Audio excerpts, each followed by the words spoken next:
Okay. The April 5th meeting of the Common Council, City of Oneonta, is called to order and roll. Here. Councilmember Murphy. Here. Councilmember David.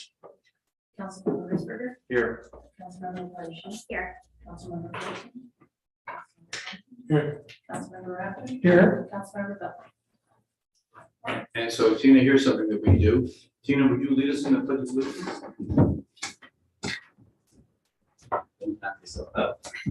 I pledge allegiance to the flag of the United States of America and to the republic which stands one nation under God, indivisible, with liberty and justice for all. Everybody, please. All right. Do we have any petitioners here? None. All right, and we have no public hearing scheduled. Great. We have a presentation from Bigger Dreams Productions. Welcome. Hi. It's not anything fancy. I didn't bring any slides or anything. I do have a proposal if you want to that. It should be enough.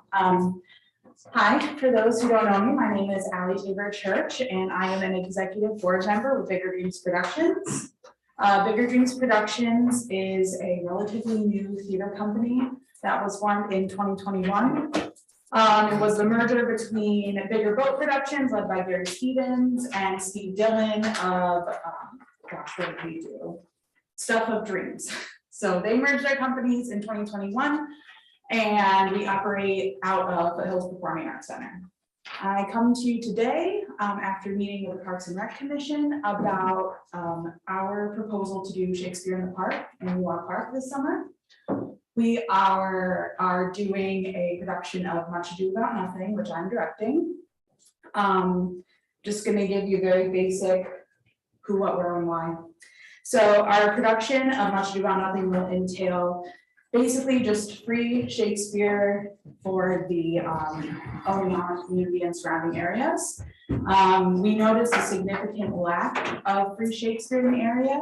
I think the last time a Shakespeare play in Oneonta was performed was when I did Midsummer Night's Dream back in 2019, which I talked to City Council about then, and we performed that on Miller Plaza. So now that I'm with Bigger Dreams, we're upgrading and hopefully doing it properly in the park.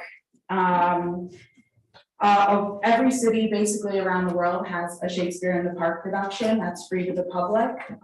So I really think it would be something that benefits the city. We would be taking donations for this event, but the admission is completely free. We'd be accepting donations in the form of cash or PayPal or Venmo. We would also like to offer reserved seating for those who wish, with branded blankets that we set out close to the stage so they can get in on all the fun. Our needs for the production would be very little. We have a dedicated rehearsal space at Foothills Performing Arts Center. So the only thing we'd be looking for from the city would be the use of the bandstand in Ewell Park. We ask that the audience provide their own chairs and the use of the green space in front of it, and we'd have a small table for just light concessions, water, chips, those kind of things.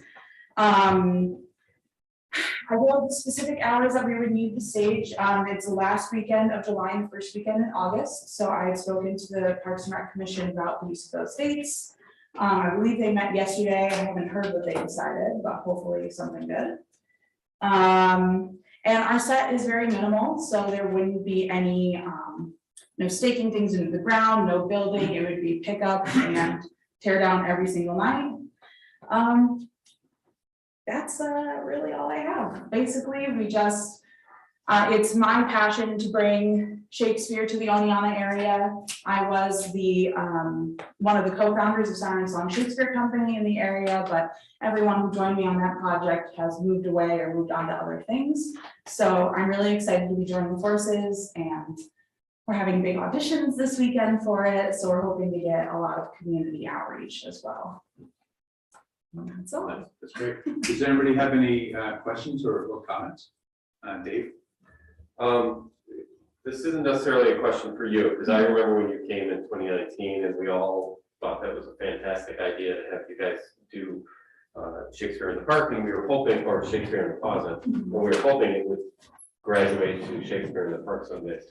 Question I had is about the bandstand, because we used to give out the bandstand for whoever needed it, and then we didn't have any rhyme or reason of who we would charge the fee for, and other people we wouldn't charge the fee for. So obviously, for the amount of time that they would need this bandstand, it would be cost prohibitive to be charging them. So what's the policy that we have in place right now? I think we need to review that first.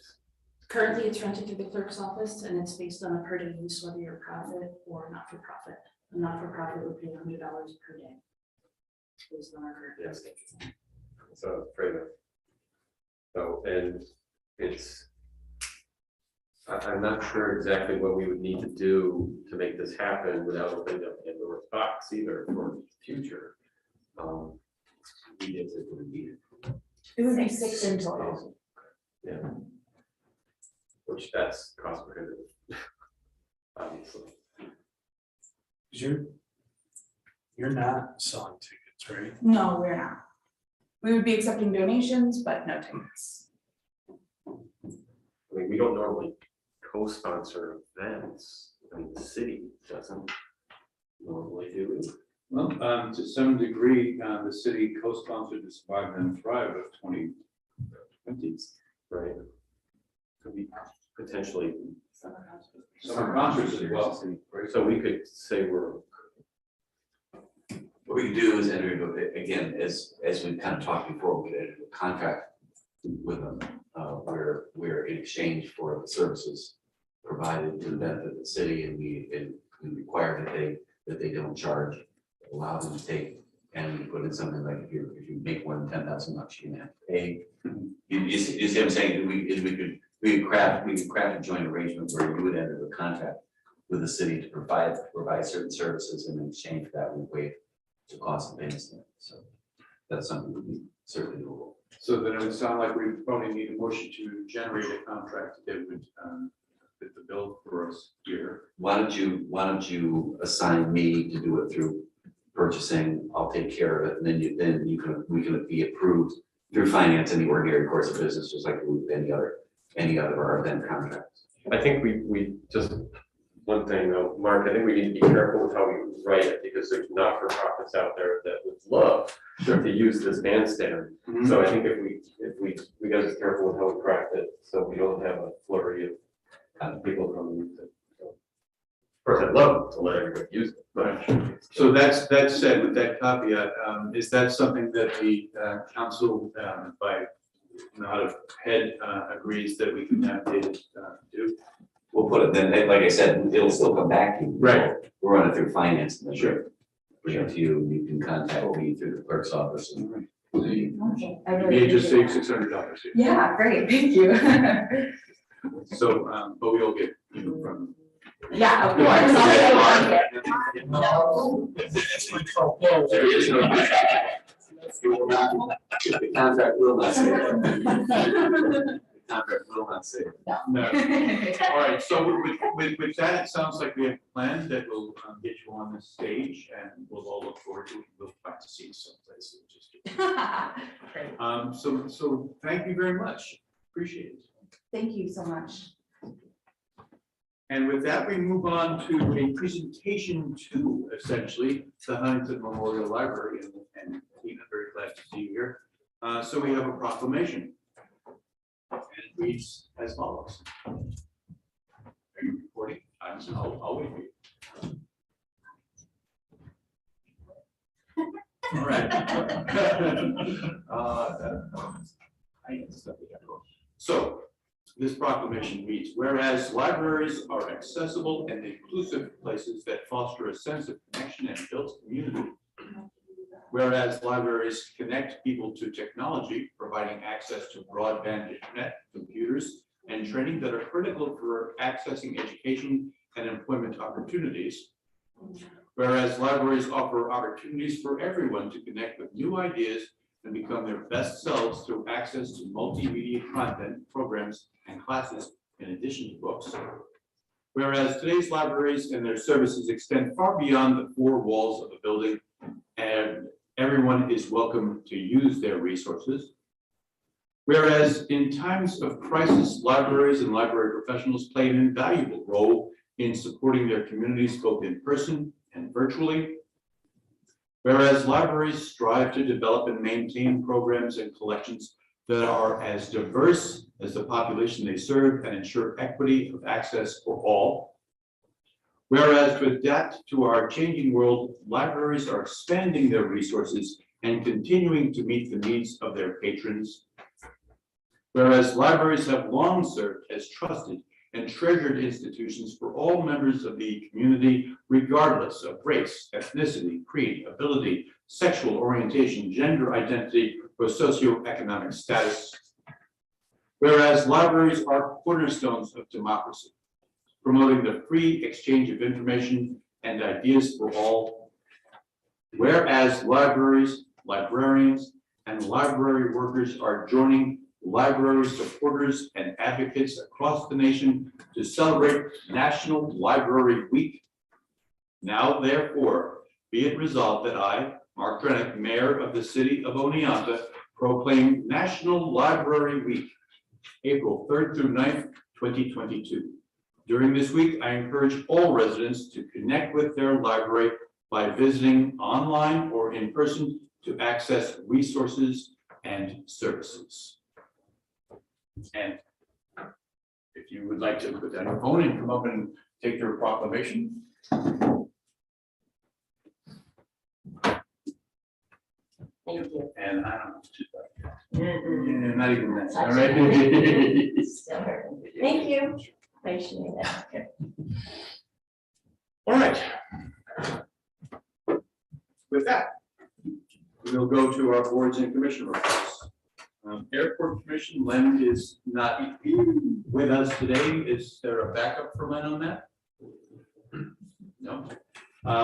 Planning Commission. Yes. Judge. Planning Commission met on March 16th. We only had one issue, one item on for discussion, and this was a home at 2 Kearney Street. The owner wanted to demolish a 2-car garage, and that was a type 2 motion, and it was approved. That was it. As of right now, there's no plan to construct a new structure. Any questions? Hey, David's joining us. Good to see you. Any questions or comments for Dave? Okay, very good. Thank you. And then with that, we'll move on to report of Parks and Recreations meeting. Katie, the first. Sure, so Parks has actually met twice since our last meeting, so this has never happened before for me, and I guess I'm just gonna go in chronological order. So we met on March 21st, and we had some petitioners. Dr. Brad Fest came, he had written a letter to the commission and to Parks Administrator Lansing about the basketball court in Wilbur Park. That is like the recent addition basketball court that has been sort of the issue of some controversy. Basically just asking why have this really beautiful court that doesn't have lines on it. So there was some conversation there, but ultimately the commission basically just said that, you know, they reiterated the controversy and said that they were sort of waiting for the responses from the Wilbur Park survey, which has just concluded, before taking any action on that space. We had Allie Tabor Church who came to talk about Shakespeare in the Park. That was really well received. And then an email or a request from Chris Shields, who was not in attendance at the meeting, but Lou talked about it. Wait a second. Yes, I'm sorry, I didn't take notes on that, but I'm confident that that is the Great and Glorious garage sale is going to move from Main Street to the parks, to Newa Park for more space. Yeah, and is that, that's not on our agenda tonight. I feel like I saw that, but anywho, yes, and that's okay. Questions at the end. All right. Let's see some correspondence from a resident who wondered why the basketball courts were still locked in Neowon Park or in Wilbur Park. A request from Elizabeth Evans with regard to facilities that are easy for seniors to utilize. So she had requested shuffleboard, which is something that's been talked about before. And then a letter from Benjamin Casola with regard to fishing in Hodges Pond. So we learned a little bit about free and reduced fishing and the how we just opened up fishing in the mill race. We went over some old business, but it's all things that have gone through council, which is updates on that. And then we talked about the potential of a family movie night / concert in the park, but there are no real details on that just yet. That was the meeting on the 21st. Second meeting was yesterday, 4/4. That's how we normally do it. We had our city engineer, Chris Yacobucci, there. He is great and very patient with all of us. Gave us maps of Neowon Park, of the new electrical upgrades and the trail upgrades to the mill race and where we are on those projects. He also informed us about some damage that took place at Damaski Fields that I'm sure you're gonna talk about that. Okay, so I'll just leave it at that for now. We talked about Field 6, which is something that had come up at the Finance Committee meeting with regard to spending our ARPA funds to resurface Field 6. The estimate on that is $40,000. I think we're going to continue to talk about that here, and maybe I think they're going to look into alternate sources of funding for that as well. We had a petitioner, Kevin Harrington, who'd like to do a benefit for Doctors Without Borders in the park. He's looking at volunteering 3 or 4 bands and vendors, and also including regional Ukrainian churches for food. And involving the local schools and colleges. Basically, that was sort of a fact-finding mission for him. He wasn't really sure how to start the process of organizing something like that with the city. So I think he learned a lot in that meeting. He's going to partner with an organization, and we discussed some possibilities to bring it forward. So no action was taken on that. He just sort of really got an understanding of what he needs to do, and he's going to come back with that with more in place. But overall, obviously, everyone was really, supportive of the idea of that. There just wasn't really anything concrete for the commission to support going forward. And actually, I'm just going to skip ahead. It was the last thing we talked about, but we did also talk about Shakespeare in the park, and there was full commission support for that. We voted on it to support it yesterday. So I just wanted to answer that for Allie, but Allie, if you're watching, it was great. We talked about the skate park a little bit. There's nothing really to report there other than it really badly needs repair. It's almost unusable at this point. No, to date, no real research has been done into like what would need to happen in order to revitalize that. Great and Glorious, already mentioned. We talked about that again. And then we also had some correspondence from the family of Ethel Scatcherd, so there's a memorial. If you enter Neowon Park from the River Street entrance, as you drive straight into the park and there's that like traffic circle, her memorial is in the center of that. And there's like a little water fountain. And pre-COVID, her family had written about potentially revitalizing that. And then that obviously got pushed off with everything. And so they were just following up on that. We talked about the financing of that and maybe some additional ways that the family or the community could come together to be able to finance some revitalization there. And then the last and most exciting thing is that the Wilbur Park survey concluded yesterday. Did we get more than 382? Okay, so there were 382 survey responses. Approximately 60% of those were city residents. And we'll have the data for that to go over at our next meeting, which everyone's very excited about. Great. Do we have questions for Hopefully I have answers. questions over Dave? More of a concern Okay, about moving the Grand and Glorious to Sure. Neowon Park. Part of, everybody knows this, so it's not like anything new to anybody. Grand and Glorious, part of it being on Main Street is it made it very accessible with the parking garage, but it also made all Main Street businesses accessible during the day as well. So to move that to the park, but we really want to draw to Main Street, into our Main Street shops, that really concerns me. So, I mean, it makes sense as far as accessibility, it'll be more accessible than the park, but is it really what we want for our downtown? And I don't know that I agree that it is, so. It strikes me as very similar to the rationale for the farmer's market being down on Market Street.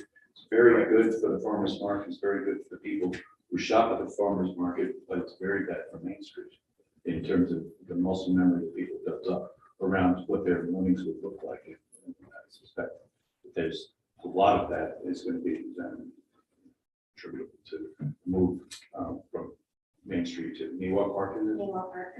Maybe there's an opportunity for Main Street businesses to, I mean, because they would always put out tables on the sidewalk too. I mean, I remember, I guess it was McLaughlin's. It's not, I am as old as Sims, but I guess it was McLaughlin's, so I'm remembering the tables out there. But maybe there's an opportunity to do sort of a coordinating event, Main Street sidewalk sale, to get some overflow there. But yeah, but ultimately it was space. It was no real deficiency with Main Street, just that, you know, they saw this opportunity. Who made the decision that it needed to be down there? Was it the group? The It was board? their organization, yeah. And that would need a new permit. Do that, wouldn't it? It's a new use. Yeah. Or it's Means enough of it's it's enough of a change that I wouldn't approve it without you guys. Yeah, Yeah. I mean, it's gotta come for discussion anyway. Yeah, I swear I thought, but I could just be, you know, mixing all my meetings together. But yeah, I think we talked about that it would have to come here, so. So, I will, you know, we sort of anticipated that being a concern. And so I'll just talk to Lou and let the petitioner know that they should come here prior to that vote to be able to answer any questions. What's everybody else think about it? I mean, I'm the only one that's really. Any other comments or thoughts on that subject? I hope they come talk to us so we get more information on what they were thinking. It's kind of hard to give a form opinion on, but I do agree with you, Dave, and Mark, that was always a draw for downtown to help get as much foot traffic as possible, because I do know that one of the main complaints from businesses downtown is the lack of foot traffic, so. Let me just, I'm just curious what they need for more space. I mean, yeah. they've expanded in the side streets. It seems that. Oh yeah, like that's a big yard sale day. Like I can do a yard sale on my lawn on Center Street and people will come because people are into it. Let's see.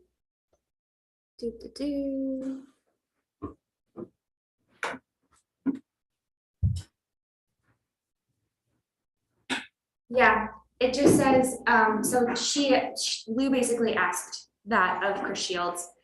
And the response was that, you know, Newell Park is more open space with regard to distancing for COVID. You know, hopefully it won't be an issue. It says hopefully it won't be an issue by then, but we want to be on the safe side. And also several of our key organizers who have managed the event for years have retired, and we wanted to use this as a transitional opportunity to try something new. Just seems to be, I mean, the biggest issue, I used to be down there at the beginning of it, people were setting up, and the biggest issue was getting traffic in to allow people to get their stuff out of their cars and get their car out. Yeah. So I see this as being a convenience issue. Totally, like thinking about too, like if you wanted to leave early, you can just pack up your stuff and go. But And safety wise, I know that was a concern of our fire chief. Maintaining the I'd say I'd love to see if I could get a couple of the stakeholders from Main Street to businesses and that neighbors' businesses would be impacted to be part of a conversation the next, I presume that there's going to be additional conversations with these folks. Yeah, I mean, what I can do is either see if, this person will come to our next council meeting to present, or come to the parks meeting, and we can have that discussion there, whatever you think is appropriate. My sense, it's just my sense, is that the parks meeting might be the appropriate place for that, to have maybe more free room kind of discussion on Sure, the purchase of it. And sure. Yeah, parks in May is second, the Grand Glorious is early September, typically. right, yes, I don't think So that changes. there's time, you know, for this to get sorted out. Yeah, they were gonna do it on Sunday, September 11th, right? What complications here? Yeah, Any other questions or comments for Councilmember? anything else, there was a lot there. All right, very good, thank you. Actually, just a concern. Oh, boy. No, because Craig, I know that we're worried about things freezing up, and I know that we're worried about, especially with the restrooms. But I see some posting on Facebook for people who have gone down and used the dog park, and some complaints that they, you know, had to use the restroom, but there wasn't one open, and, you know, it's been, quite a crowd, so I don't really know, I don't have an answer, I just wanna kind of bring that up so that you kind of know, and maybe in the future, maybe that's something we can address. Yeah, I mean, the parks crew typically opens the restrooms, you know, it really does depend on the weather. It looks like we're kind of out of the freezing temperatures, but it looks like we're at that point now, so I would expect that they'll be working on it soon. I don't know their specific schedule.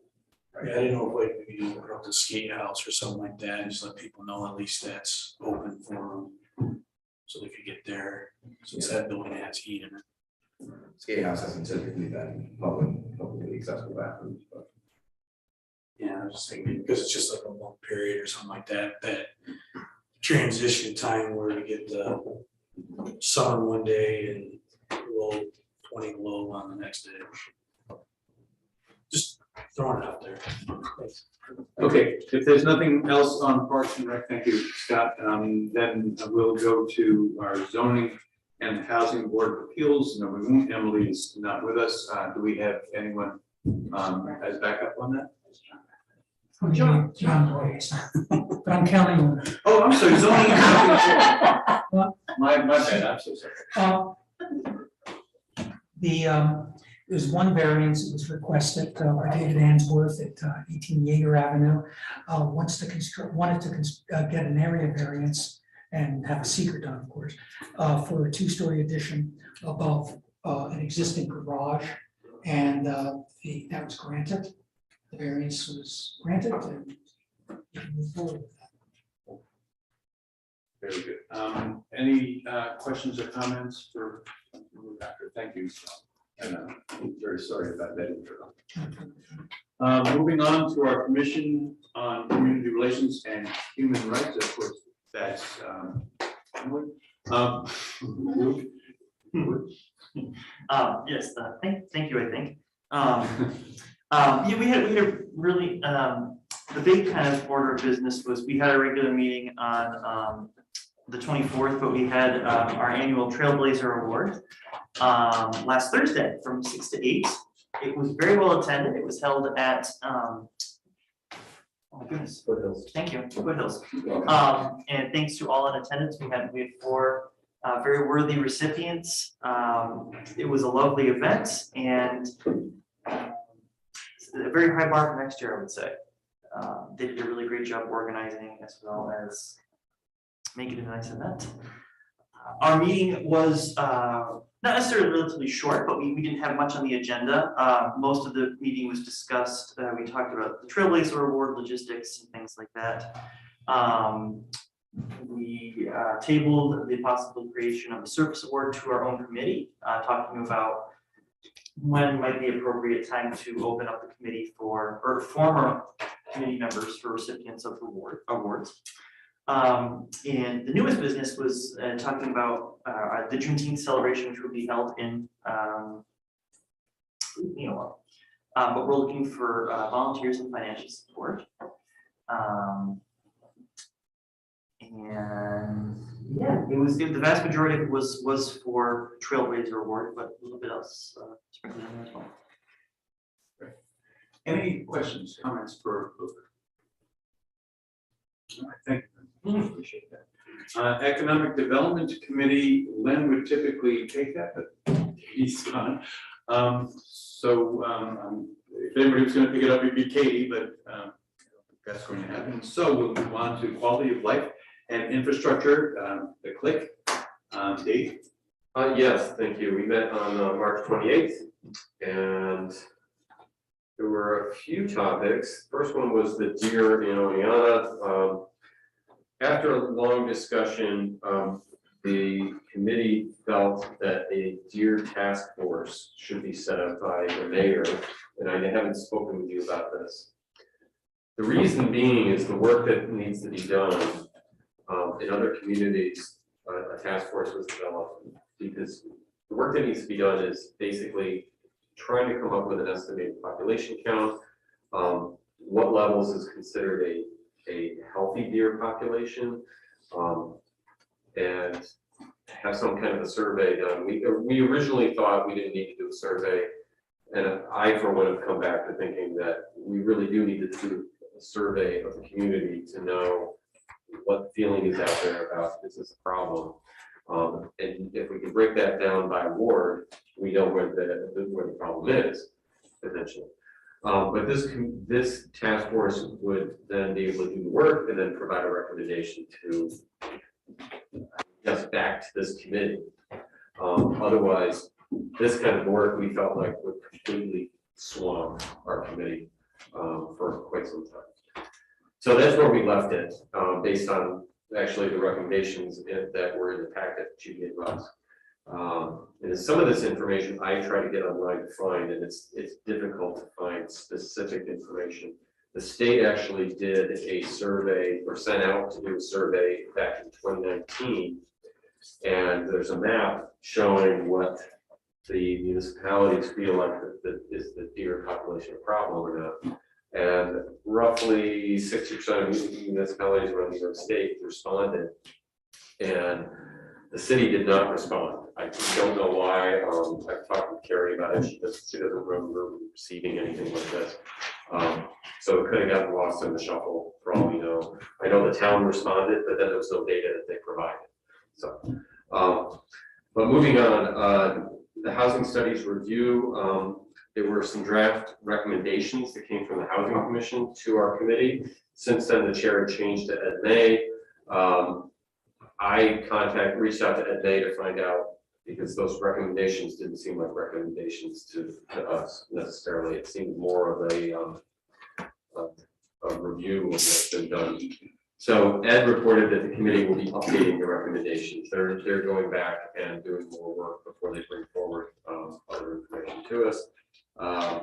And then in addition to that, the committee asked Councilman Harrington to bring back any final recommendation that the Housing Committee may have ahead of time of a final report in order to save time. So if they're working on a series of things and they come up with one and it's ready to go, rather than waiting for the full report, we can possibly get a start on. Community gardens, part of the Oneonta 2030 Sustainability Task Force report was to have a community garden in every ward.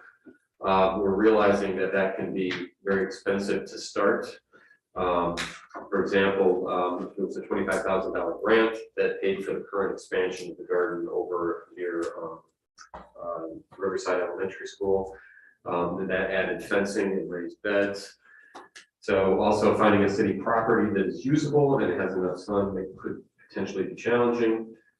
Judy's always on the lookout for more grants, but this type of grant is very specific and they don't come by that often.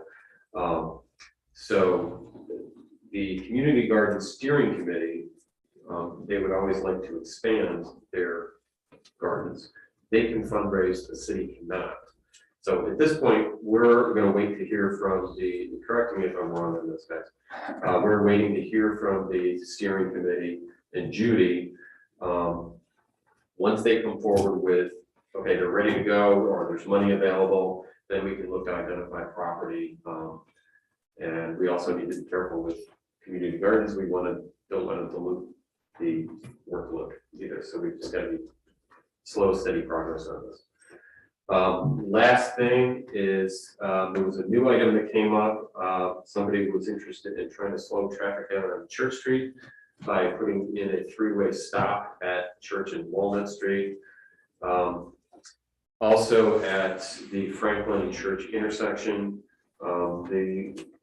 these two people complained of their pets getting hit by cars. The car speed ticks up as cars travel down Church Street toward Chestnut Street.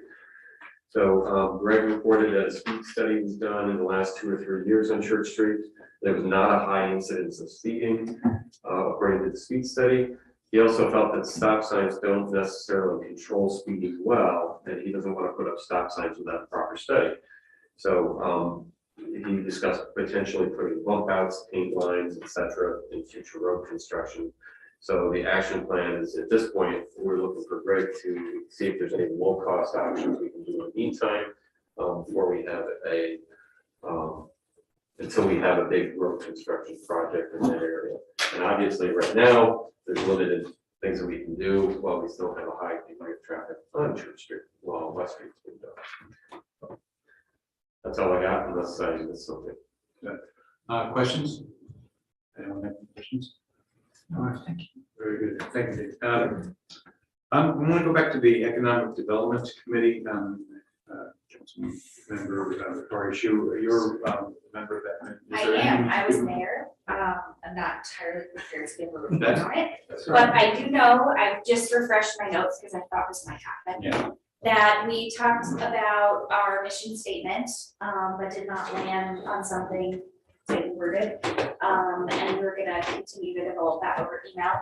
And we also talked about a program called Main Street America, which is through the National Trust for Historic Preservation. Our code enforcement officer, Steve Yearly, gave a really nice, thank you for that, by the way, because it was like my agenda item, and I'm like, he knows more about it than I do, so I'm just gonna let him talk. But basically, we talked about that and kind of the role of Destination Oneonta, because they sort of overlap in terms of their mission. Main Street America is obviously a nationally organized program, so they, have great legs, but we talked about, what will work in our community, what we already have going on. And then also just sort of explored I wouldn't say we explored the possibility, but we talked about learning more about bids, business improvement districts. So that was the window. Thank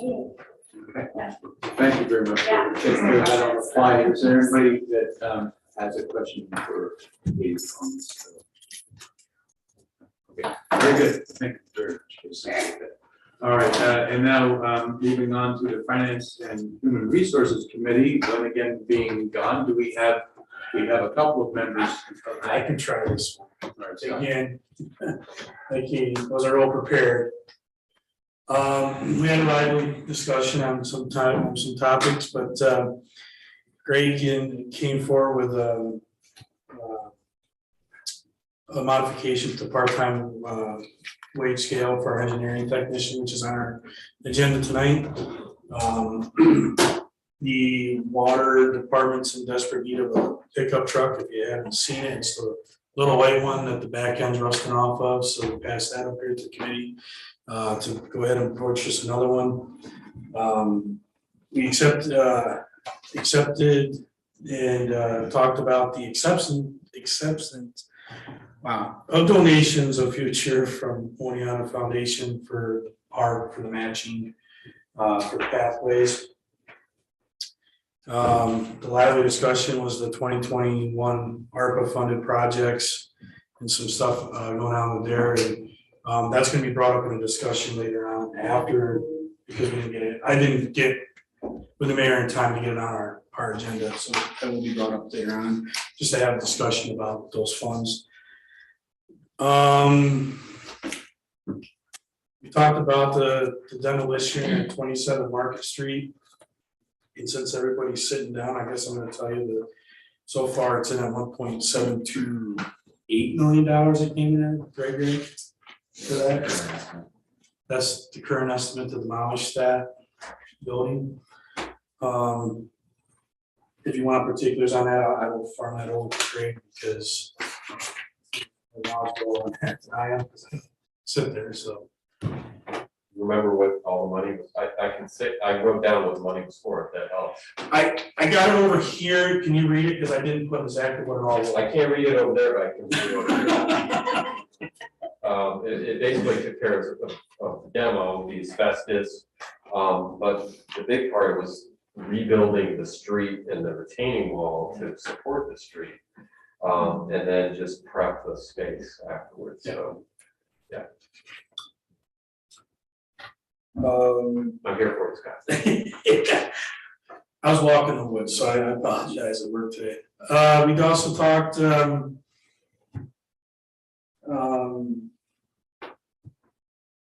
the CSE tentative contract. We didn't discuss that. We just passed that up. We thought that was more of a whole council discussion, and presentation, and not, shouldn't be held up in our committee or discussed there. We thought that was the most appropriate part.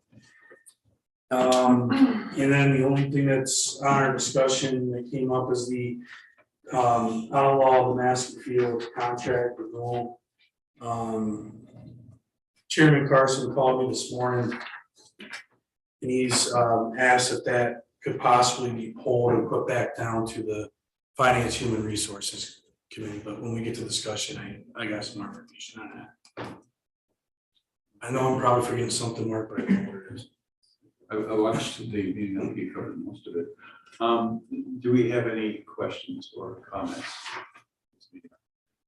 All right, very good. And that then takes us to our Community Wellness Committee. Thanks, Mayor, and I want to apologize for my tardiness. I've been at school and couldn't get here, so I'm not here. So the Community Wellness Committee met just last night, and we had 4 agenda items. I'll also say it was kind of interesting. We were joined by members of the community who were in the audience, and so it was a kind of interesting, free-ranging conversation. And it was really productive. It was kind of Whitey's contribution as well, which was helpful to get insight of what the interest and background in this particular area. One of which is here today. Thank you. So let's see. In the order of the agenda items, but not how we discuss them. Emily Falco did a comprehensive study of some different programs that address, in particular, homelessness. So she kind of elaborated or kind of went into depth on one particular program that she thought was really a very strong, very powerful program and made a difference. It's called Shelters to Shutters. And it was a program that was trained to work to get housing for homeless people and get homeless people off the streets and into homes. So we spent quite a while discussing that. We also have, and thanks to Luke wrote a survey and also was able to submit send that survey out to different folks, both our advisory committee as well as some other folks out there that have an interest. And we also identified a few more people that will be saying that, and Luke will be resending that as well. However, we did have 2 responses already since last week, so we reviewed some of those responses and we're able to kind of get some early trends and information on those as well. We also talked about our, we're going to try to start using our meetings to kind of have the experts, some of the experts attend. We are a little off on our dates, but we have a special meeting that will be next Tuesday, August 12th. I'm saying that very deliberately, so I get this down correctly this time, at 5:30, and you'll be having Dr. Knight, the new, you can understand, CEO of Bassett and Fox, will be joining us to discuss some of the programs that they're beginning to work on. We've also tentatively kind of penciled in Dr. Friedel, who is the director of the Community Health Center. He'll be presenting, if we're able to confirm that, Dr. Georgeson was kind enough to offer to contact him. He'll be presenting our main meeting, date to be determined. Date to be confirmed. Yeah. And then lastly, we discussed having a summit and trying to get all the organizations, community organizations that focus on all the different issues that we're tasked with addressing, not just homelessness, and get them all into the same room to understand a little bit more what they see as some of the problems. We're gathering using the survey to gather a lot of information from them And then kind of bringing those results back, talking about some of the holes that we're finding within our services. And then trying to have that conversation that is focused around actionable steps. What can we do? And then also key to us is what's the city's role and how do we facilitate kind of addressing some of these particular issues. So we have tentatively scheduled it for the first week of August. We did spend a lot of time discussing how we would engage this, and we felt that we would try to kind of moderate it. We did professionally moderate this since it's there's a lot of different participants, and there's a lot of different issues, and I think to have somebody that has that kind of is gifted or skilled in that would be helpful. What we did discuss was using the survey data to try to establish some working groups in this particular summit that would be able to kind of dive deeply into some of these particular topics and bring some, again, actionable items. And that for us is key. It's great to sit around and talk about the problem, but the committee is tasked with trying to do something to solve these. So this is certainly what we'll be asking participants to think about actionable items that we can address. And that is pretty much it. I don't think I missed anything. Very good. Do we have questions? Do we have comments?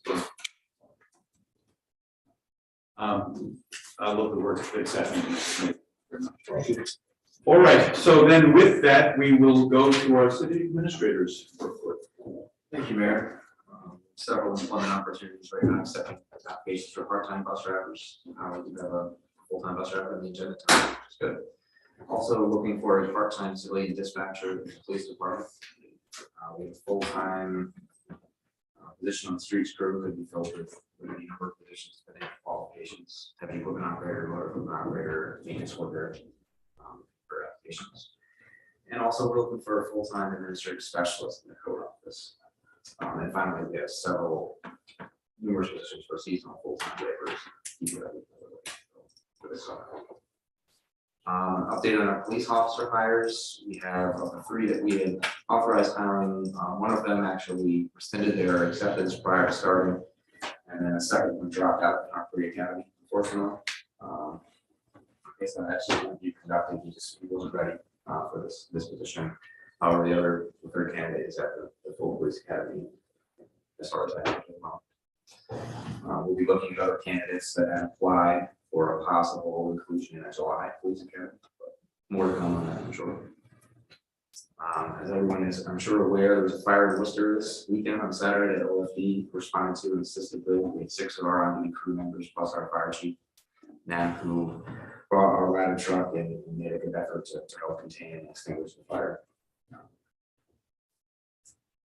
Little detail on this one, and Judy, feel free to jump in if you'd like. If I have anything wrong, I wanted to share that the new micro enterprise grant applications that has been announced. They're due 4 p.m. on Thursday, April 28th.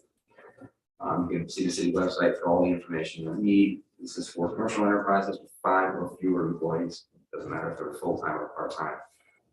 One or more of which must be the principal and owns the enterprise at the time of application.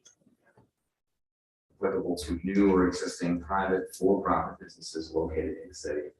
There are low to moderate income requirements, so the application must meet one of the following. Either the business owner himself is a low to moderate income person, or the majority of the jobs to be created are to serve low to moderate income persons. Now, my status is based on family size and gross income. Grants of $5,000 to $35,000 each will be awarded. We have a total amount of $200,000 available. The owner must provide a minimum of 10% match as owner's equity. Yeah, see the city website and contact the community development office. Judy, questions? Interested in that book. We've had a number of these. I forget how many this is. This is 7. 7 now. But the city has previously completed 6, used to be 7. So it's been a successful program. A lot of businesses have benefited. Rushing yard waste collection drop-off schedule at that time of year. A PSA was issued last week. The week before. The schedule includes collection in wards 1 through 4 week of April 11th, and wards 5 through 8 the week of April 18th. 1 week per month throughout the year. Final collection citywide the week of November 4th. 14th. So essentially the same program as the last few years. Drop off is at Silas Lane, Monday through Friday, 8 AM to 3 PM. We've gone back to during COVID, we didn't have, we left the gate unlocked, and the gate will be locked. As it was before, residents will have to stop by Central Garage and pick up the key. They just share where their address is, showing they're in the city, and they're given the key, they can unlock the gate. We have a new access, which in the PSA map was issued. We created a separate access for brush and yard waste drop off. So you drive all the way down the other side of this lane, turn left before you get to the bus garage, and there's a gate there now.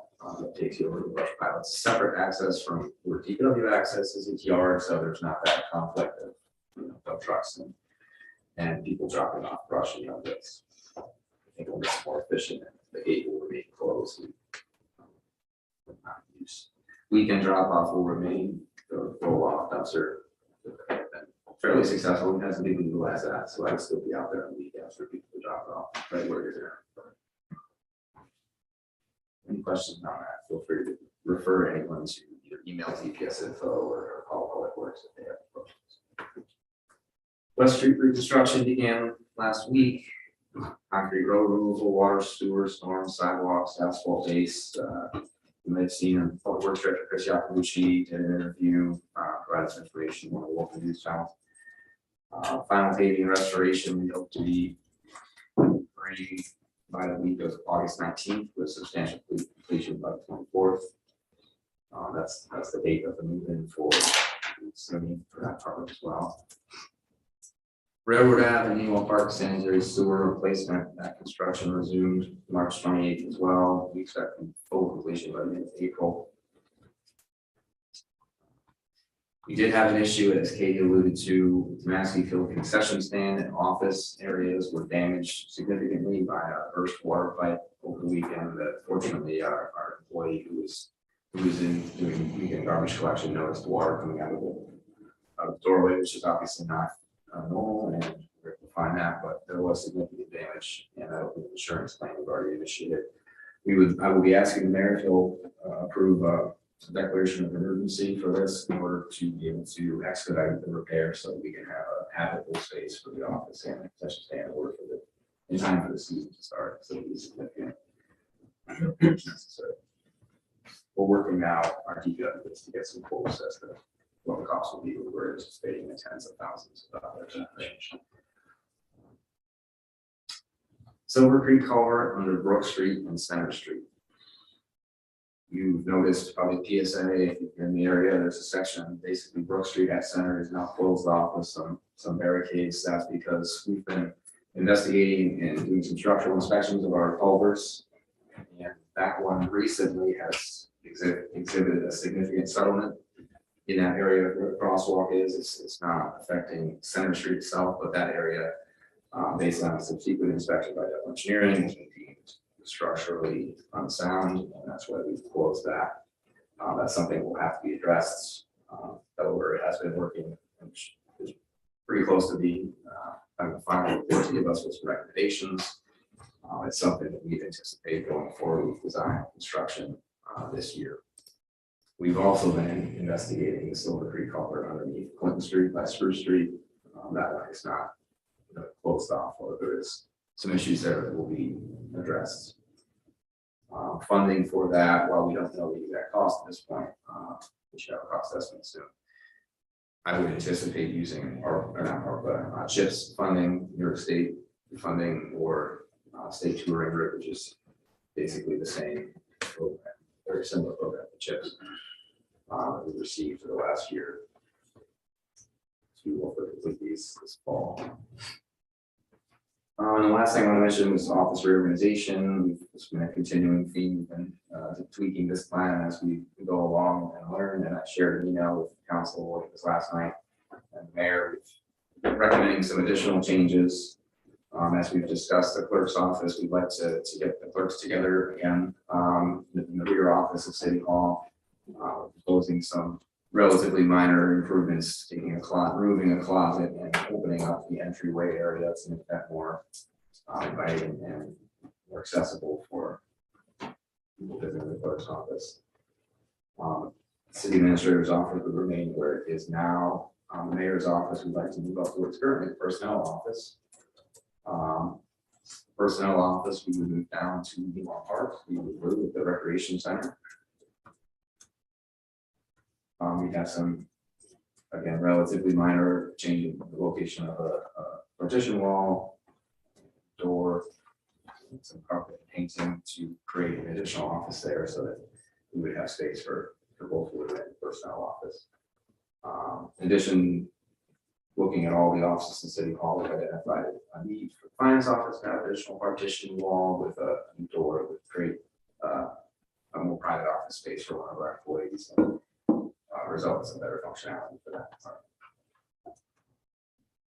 And that was all I had. Any questions? Okay, before we take any questions, I just want to say Chris, after reaching out to them, he was so good in that interview with you guys, had an opportunity to see it. And then I'll take questions, comments for Greg.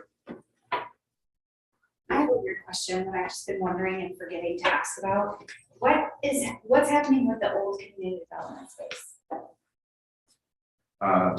Judy's old office, John Williams is in that office now. Okay. And the rear engineering space is available for Louise Brown's working supervisor using that's there, engineering gas technician, that's there. So that's available for some / construction perspective. Okay, any other questions, comments for Greg? Okay, quick. Sorry, a quick question. I agree with the move down to the park, but I'm trying to picture the parking lot at that building. Is that gravel? It's asphalt, not grading condition. Are we looking to, since there's gonna be more people in that building, obviously, which is gonna lead to more people going to that building? I think we should consider repaving that, pave it properly, so there's no issues. Yeah, we certainly will patch in holes, so there's not any hazards, but it is something that's kind of on our radar. So I'm not sure that that's necessarily done this year, but. Well, yeah, I mean, we've got our budget set for this year, but I think we should consider paving it properly next year, so we don't have any trip hazards or anything like that. Good, and Scott. Well, I was gonna wait for the discussion, but since Dave brought it up, I'm gonna get my 2 cents out of the way. I'm not thrilled on doing moves right now. Honestly, I think we've asked for a building study. I think we've asked to have that done so we know what we have to do, so we can fund it appropriately. I think that we are just throwing wood at a wall to see if it sticks, and where it sticks is what we're doing. Everything we've started to do has not gone well in these moves. The council agreed to a plan, and then all of a sudden, in the bottom hour, we get an email that plan has changed. And that work was already started before it was even brought to the council. And even though I know I got your email, Greg, I'm gonna tell you that I think there's some things in that email that are not 100% truthful. Because the boots on the ground told me that they were directed to go down there and start removing the wall. So, and when you say they took it upon themselves, I have an issue. I never said they took it upon themselves. I said there was miscommunication. It was my fault. We had discussions about what was going to be done, and I wasn't clear that wasn't to start just yet. Well, needless to say, employees that they want to start it. That's not their fault. That's on me for not being clear that we had to get the council's input, which is my intent all along. needless to say, I think this is strike 2. This is a very disturbing strike 2 in my eyes. And I think we better start getting our communication going a lot better for everybody involved.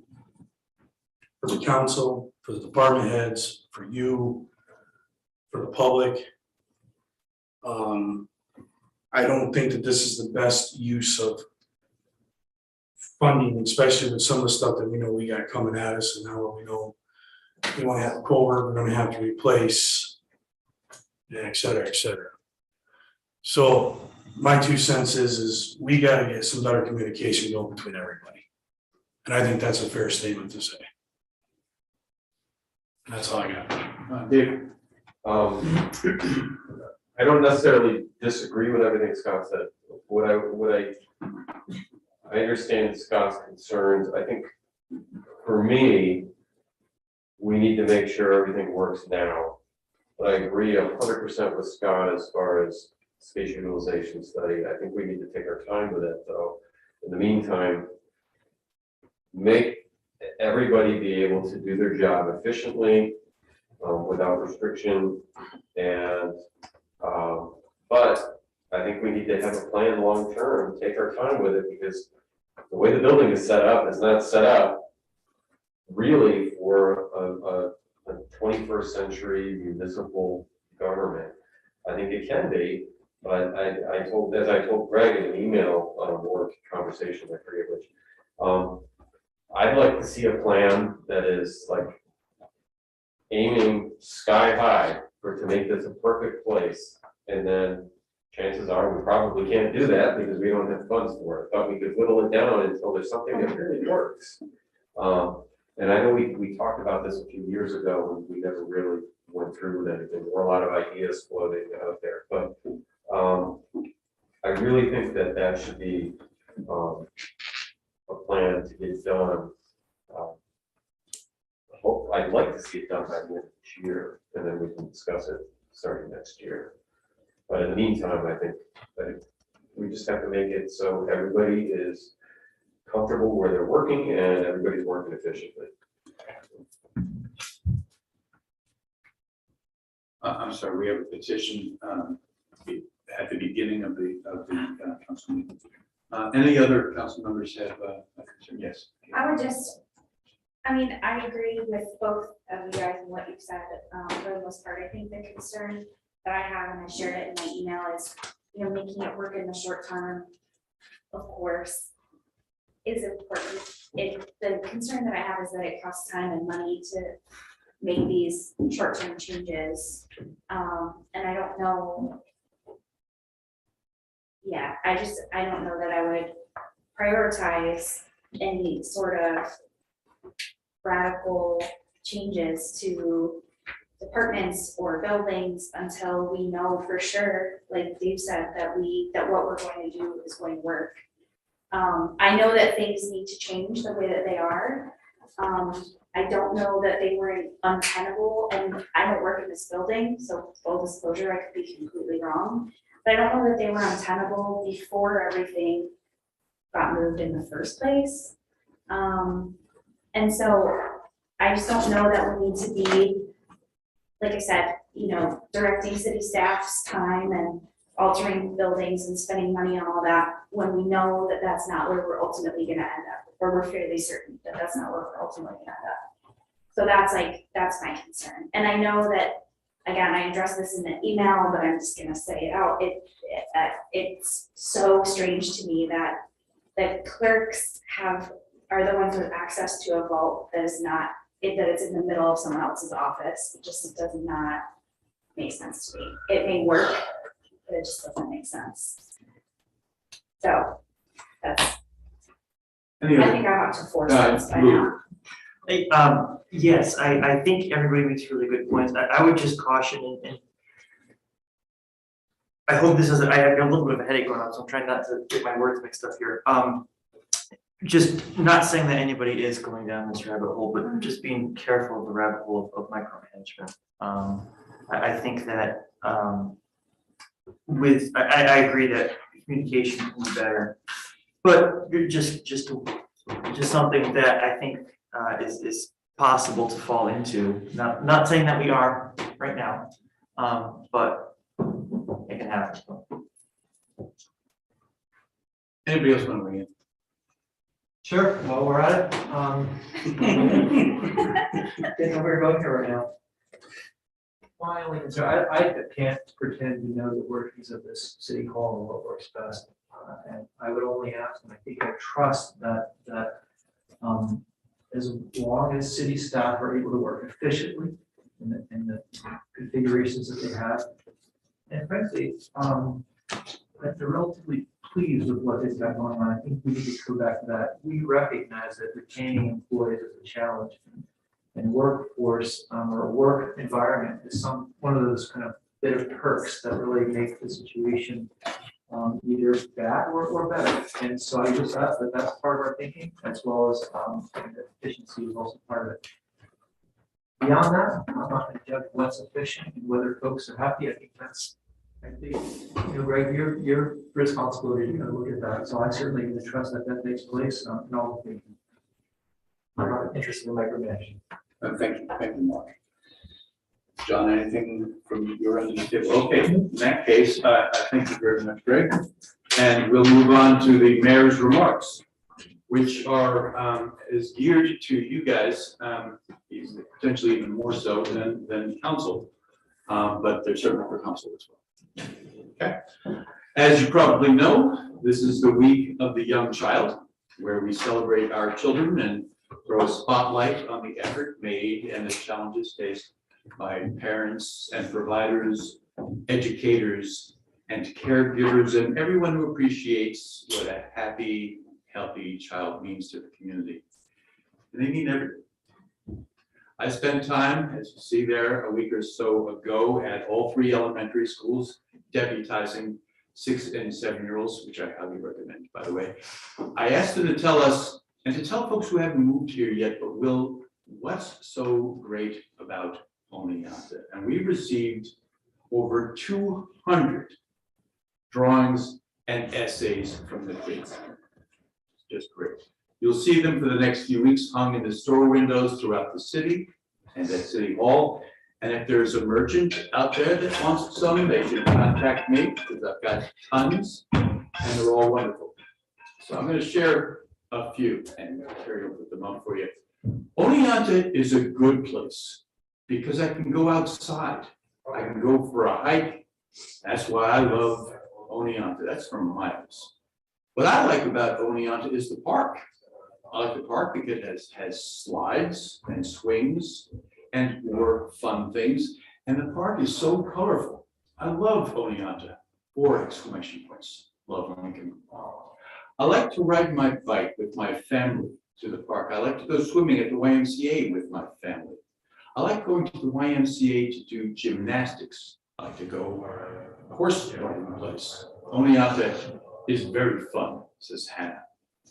Dwayne writes, I love Oneonta because I can go mini golfing. It is so fun to live here. I can go to Interstate 88. I can rollerblade.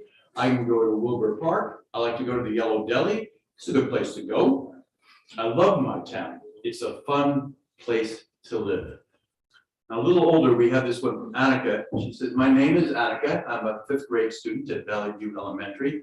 Oneonta is a fun community to live in, exclamation. But my favorite thing about Oneonta is how you can walk everywhere. I can walk to Main Street, Valley View, Wilbur Park, Newell Park, and Foothills Performing Arts Center. Another thing I like about Oneonta is how many dance studios there are. 4. That's pretty amazing because Oneonta isn't a big, busy city.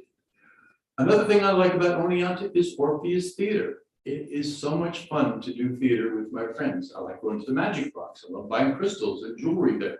I also like Oneonta because of the Huntington Library. It's so cool that it used to be a house. That's like the programs they did. The last thing I like about Oneonta is Wilbur Pool. I love doing tricks and flips during family swim. And thank you for taking the time to read this letter. Exclamation point. Dear Mr. Drenick, my name is Delicia. I am a 5th grade student at Valley View Elementary School. Oneonta is an awesome community to live in. I have lived in Oneonta my whole life. I also like living in Oneonta because most of my friends live here. I also like going to Newell Park, especially for the 4th of July festival. I love the fireworks. The people are friendly here. I have nice neighbors and I feel safe here. And lastly, this one from Gabby. My favorite thing in Oneonta is summer camp. It's my favorite because I made a lot of friends, and that is my favorite thing to do in Oneonta. And now, on the subject of summer camp, there is a real need for a day-long summer program that the Y can only do about half a day. As much as anything else, That's because they can't get the staffing. It's really hard, especially with baseball camps, to find people who are willing to spend a few hours a day, 6 weeks into the year. But I'm asking the community, and I'm asking the members of council to share my message with all of their constituents. I am asking that if you can spare the time, that you consider calling Susan at the YMCA, 432-0010, and ask if you can help out. You can be 18, you can be 80, it's just 4 hours a day for however many days you can do. For sort of background checks and experience with young children is ideal. Oh, and lifeguards too. If you're 15 years old and certified, there's nothing better that you can do for your community than this. We are all in this together. Oneonta, we have a need. Our kids need you. Let's see what we can do to help.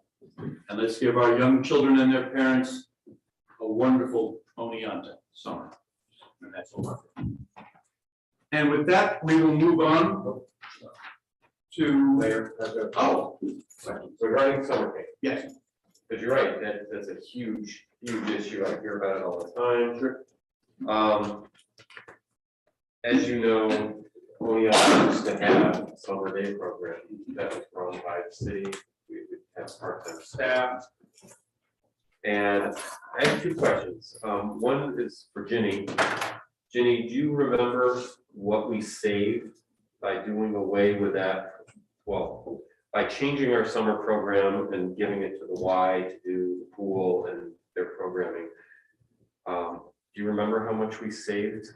I don't have the exact number right on the tip, but it was thousands of dollars. I wanted, my guesstimate right now is about $35,000. Because it took a number of part-time employees to run the whole program.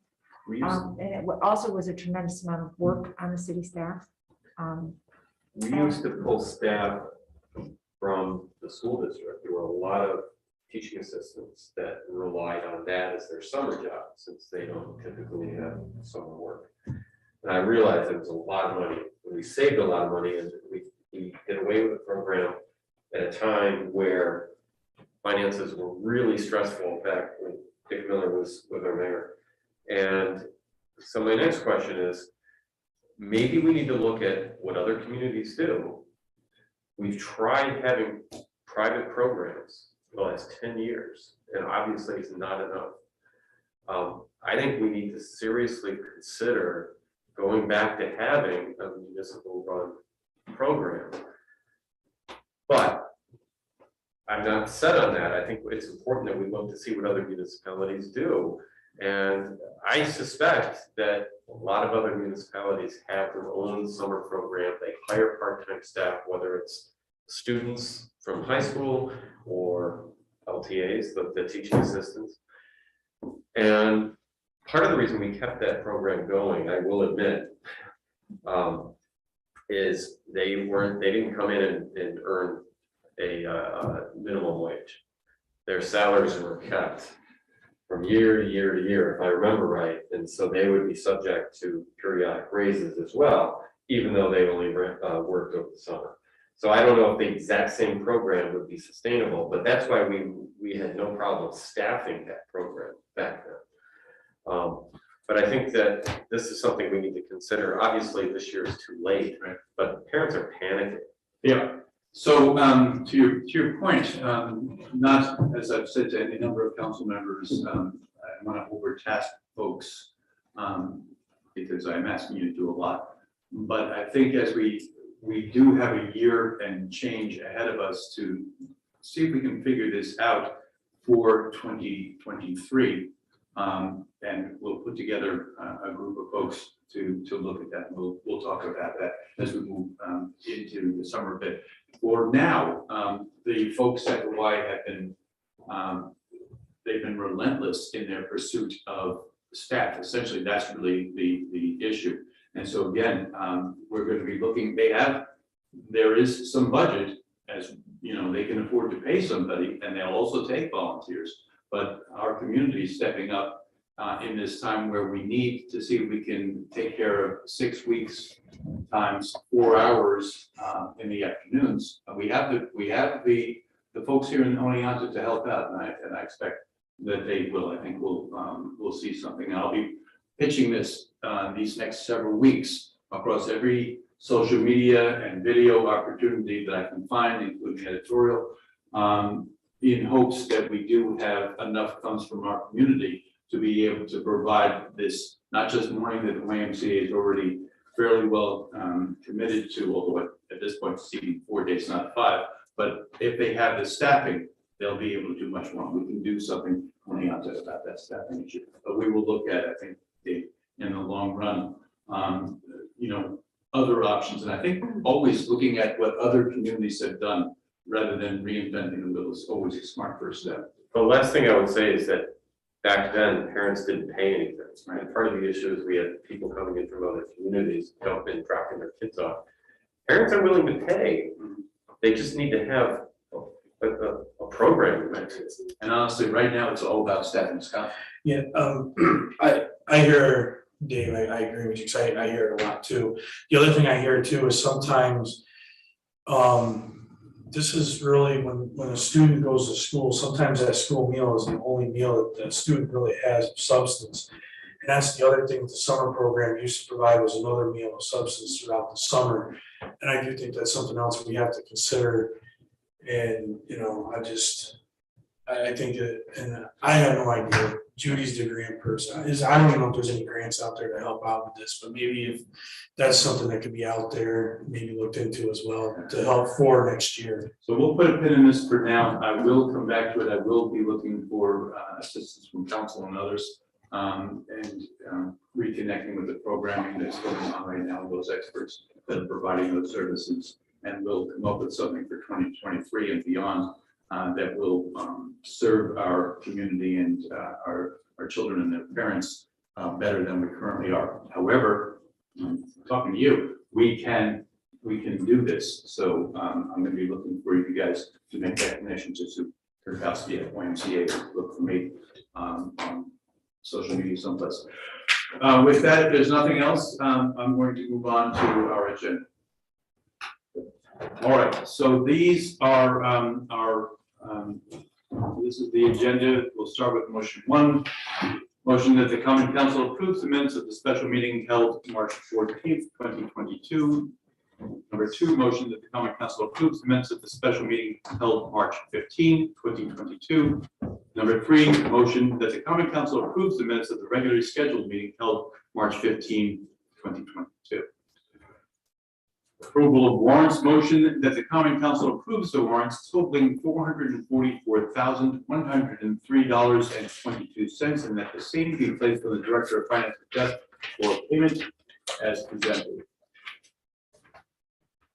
From the Legislative Committee on our consent agenda, number 5, a motion that the Common Council approves the local law to provide for the exemption of multiple dwellings constructed or substantially rehabilitated in a benefit area set forth herein from taxation and special ad valorem levies, but not special assessments as authorized in section 421M of the New York State Real Property Tax Law. This law was laid electronically on March 15, 2022.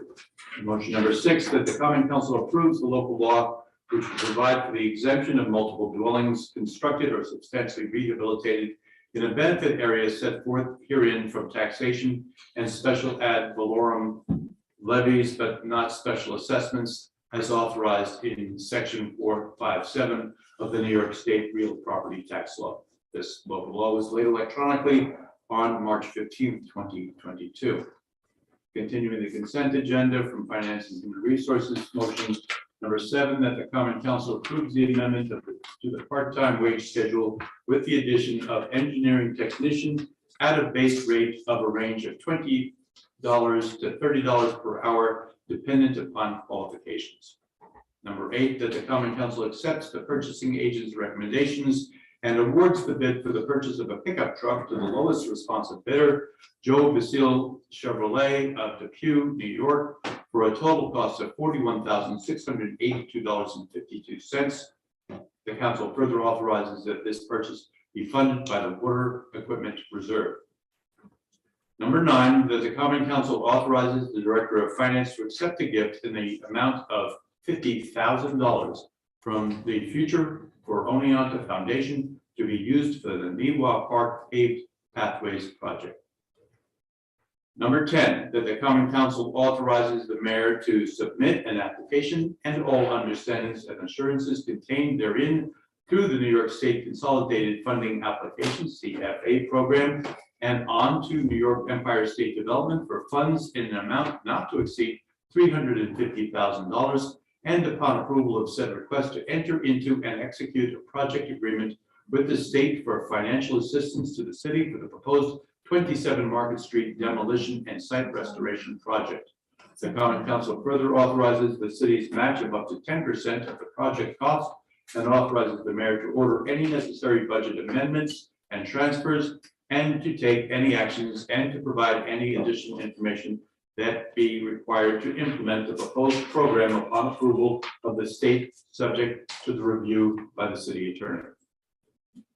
Motion number 11, that the Common Council authorizes the following resolution and directs the city clerk to file a certified copy of the same to appropriate state leaders and the New York Conference of Mayors, calling for an increase in AIM funding.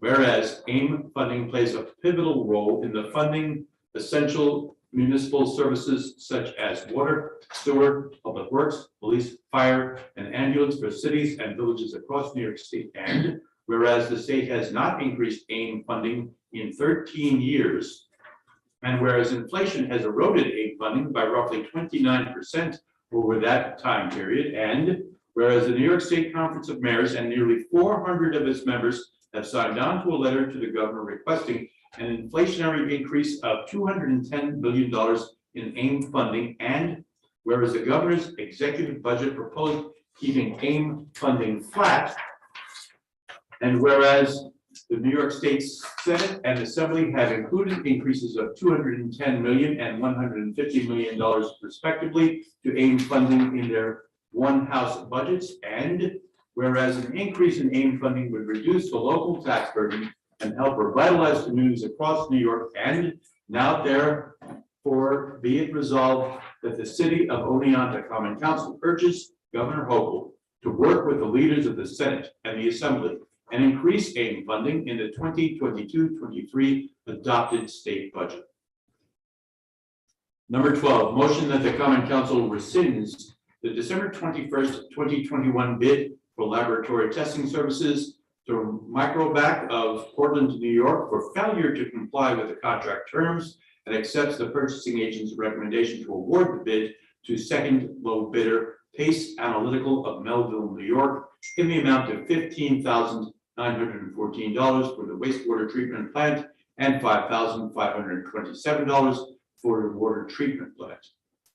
13, motion that the Common Council authorizes the mayor to sign a tentative agreement dated March 25th, 2022 for a successor collective bargaining agreement for a period of January 1, 2022 to December 31, 2022 with CSEA Local 1000 Asks Me, AFL-CIO, and City of Oneonta Unit 8101. 14, motion that the Common Council appoints Melody Wright to the position of full-time bus driver effective April 6, 2022 at a base annual salary of $30,517, CSEA grade 4. This appointment is subject to the satisfactory completion of all civil service requirements.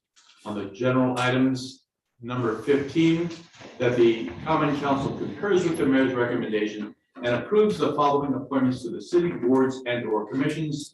HML Board of Trustees, Christy Vanderweff, January 14th, 2026 as the expiration date on that term. And that concludes the consent agenda. Do I have any items to be withdrawn? Mark Davies. Motion number 5, please. 81st, you. Number 10. Any others to be withdrawn? Okay, then do I have a motion to approve those remaining? So moved. Do I have a second? Scott, thank you. And then, Councilmember Ritter, Aye. Councilmember Davies, Yes. Councilmember Ritter, Yes. Councilmember Palucci, Aye. Councilmember Henderson, Yes. Councilmember Rowley. Yes. now going to motion number 5. Do we have a motion to approve? So Luke, followed by Scott, and who pulled this? Mark Davies, do you want to take the lead on this? I certainly will. Thank you, Mayor. I hope I got the numbers correct. Yes, I did.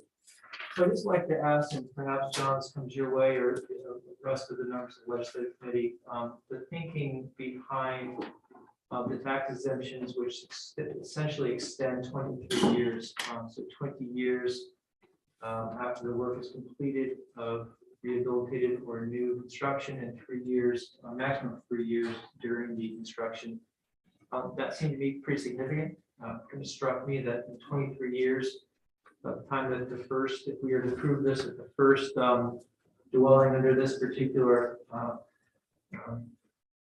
law would be built, I might not be here by the time that we see that tax. So I'm really curious of why a 23-year period is proposed. When interestingly, with the law we just passed, where we gave first-time home buyers essentially 5 years of reduced tax. I recognize fully that we are trying to incentivize folks to come in and invest in Oneonta, invest in multiple dwelling units. But it seemed to give them a 23-year tax break is, in my thinking, excessive. I would certainly support something with less, but I've said too much. I really want to hear what the thinking was behind the 23-year, either full tax moratorium or partial. David, I can answer. This was actually a New York State law that we were looking to potentially adopt or approve, so it can be enacted here. We actually did this years ago, but I believe we let it sunset after it was 1 or 2 years, John, I forget. Yes, it was sunset. And why we didn't renew it, I don't remember. Len brought this forward. It's just another, we figured it's another tool we could use potentially to attack the housing issues that we have here, which are, you know, as well as I do, are multiple. But as far as the, I don't believe we don't have the ability to change this particular law, since we can only adopt these as they're approved by the state. So they provided this to us as a tool. So I can't really answer for what the thinking was behind at the state level, why they had this, except we have had similar schedules like this with different projects here in the past. 23 years? 20 years, I know that. I believe the Hillside Commons is the 20-year one. Yes, but there's also a pilot agreement attached to that, Right. so it's not, like, we're not collecting anything from it. So there's a pilot agreement for a number of the developments that we have. Well, I appreciate that explanation. I wasn't aware that this was a state law that we were thinking about enacting. Frankly, I guess I just uncomfortable with the fact that this would really benefit the developer. While, let's just say a developer comes in and brings 10 units, and then it's the rest of the taxpayers in the city of Oneonta, which are basically supporting that development and those incentives. While the developer has that tax break for 23 years. This doesn't sit well with me, especially when we're incentivizing homeowners. And I think it's great, the first one, but in a 5-year. So I'm uncomfortable with the 23-year tax break.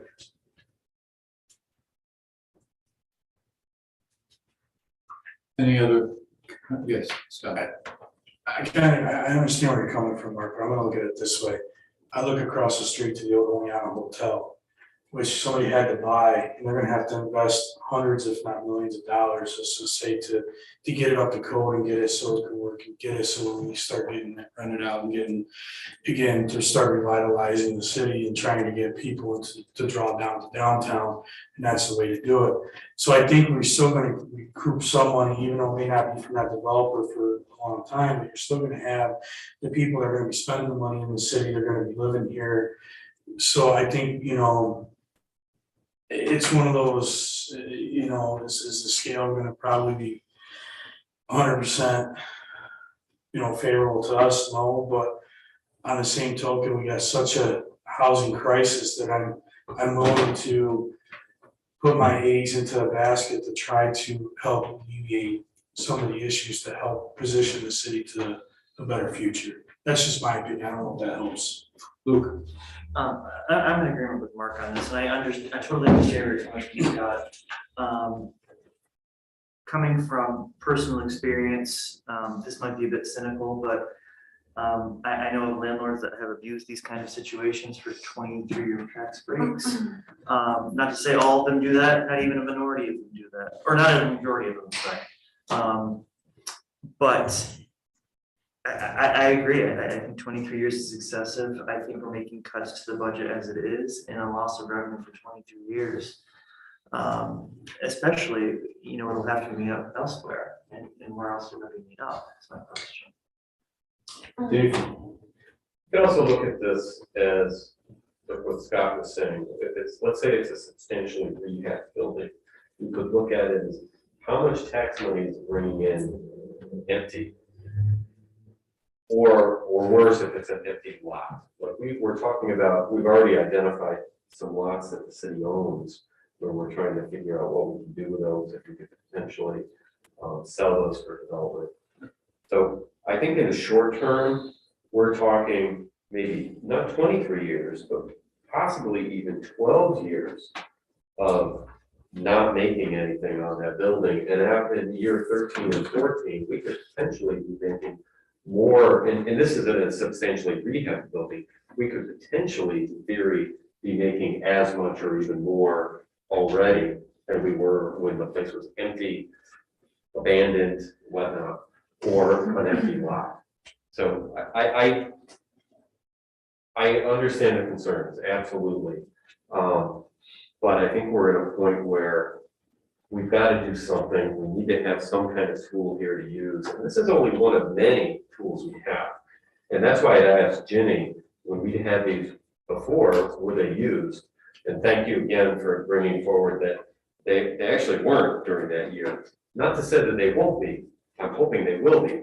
But I don't think we're going to have, I'd like to think we're not going to have a level of use of this that's going to have a serious impact in impacting everybody else in the community. I think we might see maybe one, two, I hope. But I don't think it's going to be a 20-30 period where we're going to see something substantial that's going to stay over. Let me go to Scott and you. Just one thing, I'm gonna take a playbook out of what Jenny always tells us, water sewer.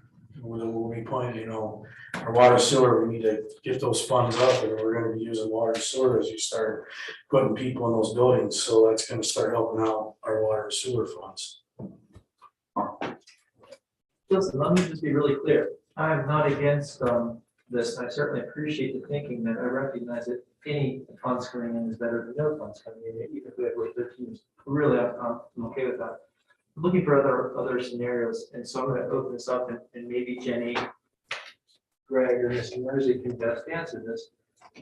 Can we offer pilots? So I mean, we have this as an incentive program to try and have businesses come in and buy, either build or buy the hotel and fix it up.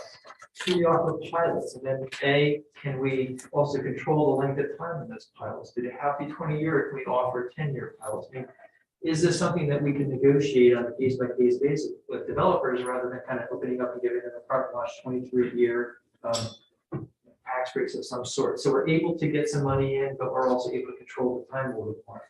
Okay. May I defer that question to Dave Merzick, please? Yeah, unfortunately, we don't. We can, the city can't choose who it taxes and who it doesn't tax. Or who's taxes and who's not taxed. It's set, that's set by state law. And we can't, like I said, we can't discriminate. So we can either adopt a state statute where the state is allowed for exemptions. Or we can't pick and choose, say, well, this is a developer we really like, so we're gonna give him tax-free or a pilot payment. The only entities for whom we give pilot payments is because we're either required to or authorized to under state tax exemption. State taxes, real property taxes, the laws that regulate them are set by New York State legislature and not by this Congress. So those pilots fall under that 10%. Pilots do. Right. Any statute that provides for pilot eligibility is a state statute. Okay. It's not something that we generate. As I said, we can't pick and choose what entities we think are more worthy of being taxed or not. Yeah, now wasn't proposing that, but more to say that we have some kind of 15-year, where we might agree upon pilot agreement. But you're saying that that's not under our control. So, Either the statute authorizes it or requires it, or it doesn't authorize it, require it, but we can't pick and choose as far as the statutes are concerned. Does that answer your question? that doesn't, so I'm gonna put this- Ginny's, I just wanted to point out that in the budget under the assessor's report that I referenced in my email today, whatever pilot agreement we have has to fall under one of those legal categories that Jay Mersey was mentioning. Or the agency actually has to be eligible. Is that correct, David? And it has to fall under one of the real property tax laws. The reason we have to report that is just for the reason David just stated. We cannot pick or choose. There has to be legal authorization to have a pilot agreement with an entity. And then you will see in that report in all the budgets of how much assessment is under a pilot agreement and how much pilot monies we are receiving for those pilot agreements. And it's also footnoted in the audited financial statements if you want to read in detail there. But as David said, it's the agency has to qualify under the real property tax law, and then it has to also meet one of the many categories that the state allows. So essentially then, this is either one of you, and my apologies, everyone, I'm just really trying to understand, this. I feel like this is important. That this becomes what we're about to vote on, the kind of only way to kind of get tax breaks to. no, there are lots of different ways, as I can't remember who was mentioning, there are many different statutes. Again, for a long time, we adopted these for a couple of years, when Dick Mill was here. And then, but we put a sunset, and we can pick and choose which among the dozens of state statutes that allow for localities to pass or not pass tax incentives to various entities, or not, to not-for-profits, to people that are funded by the New York State emergency housing. There are multiple programs, multiple determinations, multiple provisions of the statute that we can either choose. Like again, the state does not require us to adopt this at all. It's simply available for municipalities who pass it by local law to adopt them because the local legislature deems it important for economic stimulus. So there are a lot of them out there. These are hardly the only ones. These are just ones that we've adopted sometime in the past.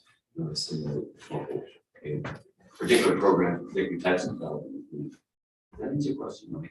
I think I'm Okay. close to it. So let me ask one more question. Why this one? Why not Sweden Brothers? Truthfully, this was never explored. Is that a fair statement? I don't know, Len brought these forward, because we had adopted them in the past. And this is precedent. Yeah. Right. These are already on the books that have been passed by the state, if I remember right, Dave? Yeah, again, these are, as I said, we can only adopt tax exemption programs that have already been adopted by the state, but we are given the option to either accept or not accept. I thought I heard you. Based on what was in here, but certainly welcome to it. So I mean, so theoretically, these would apply to also like 3-family apartment houses. Theoretically, you could apply to like short-term rentals. There's a whole host, I mean, I'm throwing out kind of on the same page as to where these tax credits, or I guess not tax credits, but tax exemptions could go. Not just goals like getting out of. Do we have any more discussion? Yeah, I have a follow-up question now, thinking about, student rentals, right, which are numerous in my neighborhood. They count as multiple dwelling, because it's 3 unrelated people.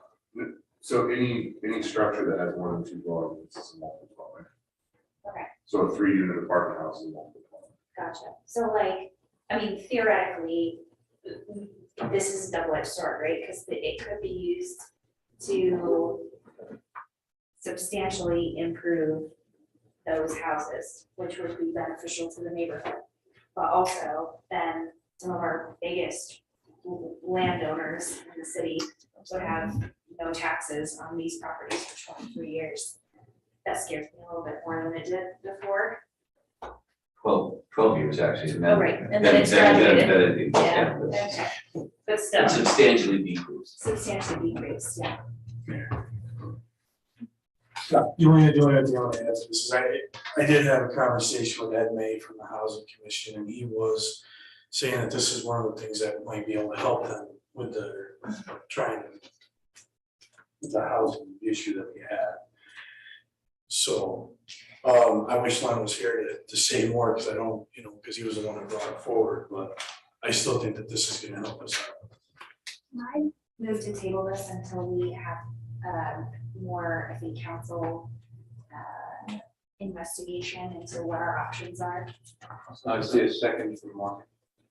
I think Judy's gonna talk. I just have a few questions if I could. Yeah. Okay. I'm not the one to say, but I would love to hear them. Sorry. Go ahead, Judy. So I'm reading the law and it says that this would be applied to a benefit area. So have we determined what that area is? And then I also, David, could you help explain the difference between the special ad valorem levy and a special assessment? Yeah, you don't want to get started on it today. Let me ask this. My understanding is special assessment is what could possibly be what we might charge for water and sewer costs. Okay, and that would not Like the be, most of fees, a special assessment, that would be exempt from this tax it's not. rate, or so that could be reduced by this? It's special taxes are not exempt. Right, so they would still owe the full amount of the special. Yes, assessment. yeah. Okay, and a special ad valorem, does that apply to the city? Can the city charge a special ad valorem? And They what would it be, can, what but- could it be? They can, but they never have. I just had to clear that up. for All myself. right, we have, Thank sure, thank you, Judy. We have a motion on the table now. Which is a non-debatable motion. I'm sorry. It's a non-debatable motion. I don't know if you're saying sorry because you didn't hear me, or because you're sorry that I said it. I'm sorry, I didn't hear you. A motion to table is a non-debatable motion. Once it's made in a second, the vote has to be taken right now. That's my intention right now. So, clerk, please call the roll. Councilmember Murphy. Aye. Councilmember Davis. To clarify, To table. The motion to table. thank you, okay, yes, Councilmember Risberger. Yes. Councilmember LaCartia. Aye. Councilmember Harrington. Yes. Councilmember Raptor. Yes. So the motion is tabled till some point in the future where we will get back into that. And We we have have, that 5 and 6 or just 5 or Just 5. just 5. we have now number 10, motion that's been pulled off right now. I've submitted an application relative to the Market Street demolition. And Kate, do you want to pull that? So, so moved. Did we get a second? I'm sorry. You got Mark over there. Yeah, Mark, this was my second, but So my problem is not with the motion, and actually it's not a problem at all. I just wanted to pull up because I have a related discussion that I think should take place before we vote on this motion in case it impacts it.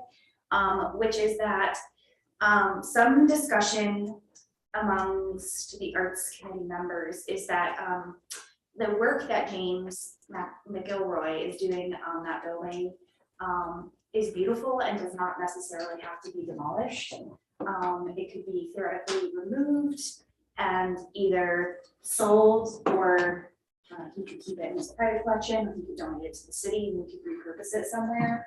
And so I just wondered, and I guess this, I think my question is for you, is that something that we can work into a contract with whoever does the demolition of the final demolition of the building? That those panels, to the best extent possible, could be salvaged? We could look at that, it would add cost to the project, of course.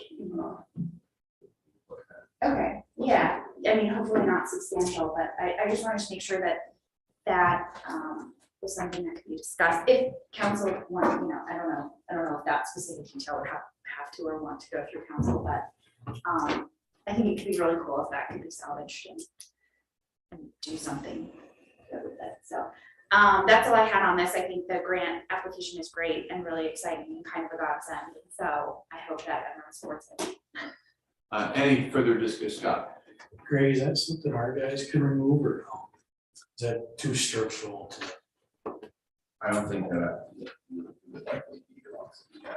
We have to look at it, but talk about priorities. If we're gonna have a contractor demolishing the building, it's probably the time to do it when they're there. Thank you. Any further discussion? Luke? I guess just to help me out with kind of weighing the pros and cons, could somebody remind me how much did we fund for that particular project? For the art installation? $1,000. It came from destination. Okay, do we know how much, ballpark, how much it would be to salvage it? If it requires structural? Can't say. Okay. And also it's unrelated, like directly to the motion that we're voting on. But I just wanted to, I was afraid that if we voted on this grant, that would lock us into like a specific direction without having to have that conversation, which is why I wanted to bring it up. And to be clear, it wouldn't lock us into a certain scope of work for this project. Okay. Any further discussion? Councilmember, Excuse me. Councilmember Davies, Yes. Councilmember Risberg, Yes. Councilmember Markey, Aye. Councilmember Harrington, Yes. Councilmember Rudd. Yes. Now, we have for discussion from Finance and Human Resources, a motion that the common council authorizes the mayor to sign a renewal agreement with the Oneonta Outlaws Baseball Club Incorporated of Oneonta, New York for a period of April 6, 2022 to March 31st, 2027, as presented. This item is subject to review by the city attorney. Do I have a motion to approve? Luke, do I have a second? One. And do I have discussion? Scott? So, Greg, I gotta eat my own words here, communication, I don't know. When Len called me this morning, or Councilmember Darcy called me this morning. We thought this was supposed to be coming back to Finance Committee. Did we screw something up? We did. I think so. My I understanding, don't remember. our intent, my understanding was to bring it to the council. Okay. Similar to the CSDA contracts, at the finance meeting, we discussed how, because this is an ongoing contract negotiation, we wanted to discuss the terms, we wanted to discuss that. But my recollection is that With the new information that we got or what happened to the concession stand, is this something that we can hold off on until we know what the damages is and then see in case we have, and look at the contract in case we have to do something in the contract? Would it hurt to have it back to the Finance Committee next? And our only concern in some sort is that we want to get a contract in place sooner than later for the season to start. I don't necessarily hold things up. it wouldn't be a deal breaker for us. I don't envision that we would be changing the contract terms based on. Jimmy, you have anything to add? Yeah, the incident will be covered by the different insurance policies and it will not affect the contract. The contract has detailed insurance information for the city and for the outlaws. That will cover the incident, so that would not affect renewing the contract, in my opinion. Dave may have a different opinion, but. So then we're gonna go to discuss the contract and we have to go to executive session for the discussion of the contract for specifics, correct?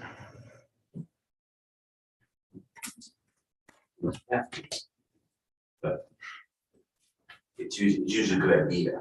I saw it looking over to you, I'm like, When you say you have to, I always have to qualify that by saying it can be done not to, but I'm not I don't vote here, I just recommend. I'd like to go to executive session, discuss the contract. Do I have so that's a motion to executive session. Do I have a second? Dave Risberger is the second. I guess we'll call it. Councilmember Murphy? Yes. Councilmember Risberger? Yes. Councilmember McCarthy? Aye. Councilmember Henderson? Yes. Councilmember Rath? yes. All right, in that case, we'll move into executive session with it and then come back out for the end of our business. Oh, yeah, I forgot to say that. Yes.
And then I come up with that. Okay, welcome back, folks.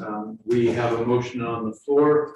The common council authorizing the mayor to sign a renewal agreement with the Oneonta Outlaws Baseball Club Incorporated of Oneonta, New York, for the period of April 6, 2022 through March 31, 2027, as presented. This item is subject to review by attorney.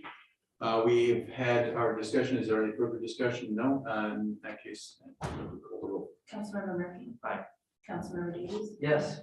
Councilmember Risberger. Yes. Councilmember Berluci. Aye.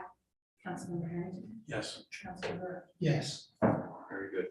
Additional business, we have a 30-day notice of new application for the sale of wine, beer, and cider at Sal's, a new classic pizzeria to be located at 285 Main Street in the city of Oneonta. Not certain how we go about this. Do we have a motion to? Just need to know if there are any objections. Thank you very much. Do we have any objections? We'll be July before we get this figured out. Do we have any objections? No objection. Who's the owner? The new owner? Gosh, this name escapes me. Yes. Say it again? Bobby Angela, There you go. Does he own the business? pizza family. He's Okay. taking over the business, but goalies are retaining control of the building. Okay. So with that, we had no objection. Do we have, did I go around the entire, do you have no objections? No objections across the board. So very good. At this point, now we'll move to council discussion. Do we have any for council discussion? I just wanted to say one thing, which is that if you guys haven't been down to Market Street to see the mural, it's really taking shape. And James, I just wanted to publicly thank him and commend him to this group, because he's down there like every nice and even not so nice days, really like working hard on it to make it awesome. And I think he's proud of it and it looks really great. And I'm just really excited about it. So yeah, check it out. Very much. Scott? I know we sent out the email about discussing the ARPA funding, but due to the late hour, would anybody object if we moved it to the next council meeting? No. I'm just kidding. All right, very good. Thank you. Any other discussion? Have we any correspondence? I have one item of correspondence that was received, but I think it discloses far more information than I should read publicly. So if the council is okay with it, I will forward it for their attention and review for action at a future meeting if possible. Any objections? No. Thank you very much. And now, do we have a call for executive session? Actually, can I just ask one more thing? Speaking of correspondence, I know, and I'm glad that you're here, Stephen, because I know that we got that email from the Orange Oneonta Optical Hansen. Yes. And I just wondered if there has been discussion about that, if we have talked about that, if there's anything we could do about that, if you have any thoughts on that. I mean, the buildings are occupied, we've gone back with the person who has the control of the building. They've been doing regular inspections of squatters and whether the doors are secured, and I mean, that's about all we can do. Okay. To be in the building, I mean, we've been in and out of that building probably every 2 weeks. So we've walked through most of that building at least every 2 weeks with the person that controls it. We think it's going up for auction, maybe. Refresh my memory of which building it was. Oh my God, that's all. Okay. Well, it's actually 203, 205, the building next door. Cool, I just didn't want to leave that hanging. Thank you. Thank And you. and also, as a side note of that, all of those heating systems have been turned off in those other adjacent buildings. So the only heat that's operating is the commercial space that they pay for. Do we have an additional call for executive session? We have to have time. Say again? We need a topic in order to go into executive session. Okay, well, Just okay. state what the Does topic anyone is. have a topic and they would like to go into executive session? They do not.